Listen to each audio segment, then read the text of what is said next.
De fato, eu me lembro que há muitos anos atrás, em épocas de cursinho, início de estudo, assim, eu tinha um professor que ele dormia super pouco. Ele era muito inteligente, estudava muito, e ele falava que ele dormia 4 ou 5 horas apenas. Um pequeno dormidor. Né? E ainda, claro, ele tinha uma marca, né, profunda nos olhos, assim, que eu acho que talvez seja uma característica de quem dorme pouco, mas ele é muito ativo, né? E ele se dizia que era o suficiente. Então, é possível isso. É o que temos, da mesma forma que temos variações sanguíneas, né? O positivo, claro. A B, a gente tem diversos tipos de como esse cérebro e tem algum perfil, assim, que classifique o porquê as pessoas são assim, diferentes? Predisposição genética, aquela ideia, o que faz com uma pessoa ser um pouco mais alta e outra ser um pouco mais baixa, né? Se a gente for pegar esse fêmur um pouco maior, tal, essa coisa, claro. Seja, é uma predisposição genética. Até porque, André, a insônia ela tem uma predisposição genética, então existem genes que predispõem.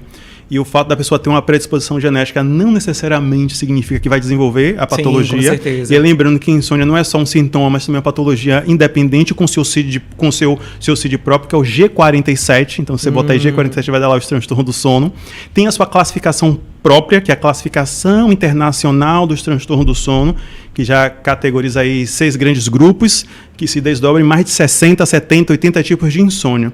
Então, existe uma predisposição genética, que é o primeiro P, que é o modelo científico, o primeiro P, que é uma predisposição genética, só que não é suficiente para a pessoa desenvolver a insônia. Ela tem que ter um outro P, que é o fator precipitador, que é de ordem social, econômica, contingencial. Por exemplo, o ucraniano estava vivendo a vida dele muito bem, e de repente explodiu a guerra, está lá caindo bomba, a guerra, como é que ele vai dormir? Aí é difícil. Então ele ativou uma predisposição genética que jamais ativaria se a condição social não tivesse esse segundo P, que é o fator precipitante. Então o primeiro P é uma predisposição, o segundo P é esse fator precipitador, isso gera insônia. Agora não é isso que mantém a insônia. O que mantém a insônia é um terceiro P, que são os fatores perpetuantes. E esses são comportamentais, dentro das condutas autolesivas. Que é a continuação de um mau hábito, alguma coisa assim. Na tentativa de resolver um problema, a gente tem um suposto saber, né, de como resolver aquele problema, e a gente adota um comportamento, aí seja a melatonina, seja o chá. Então, assim, as buscas pelos remédios, né? As condutas autolesivas é o que vai fazer pegar um quadro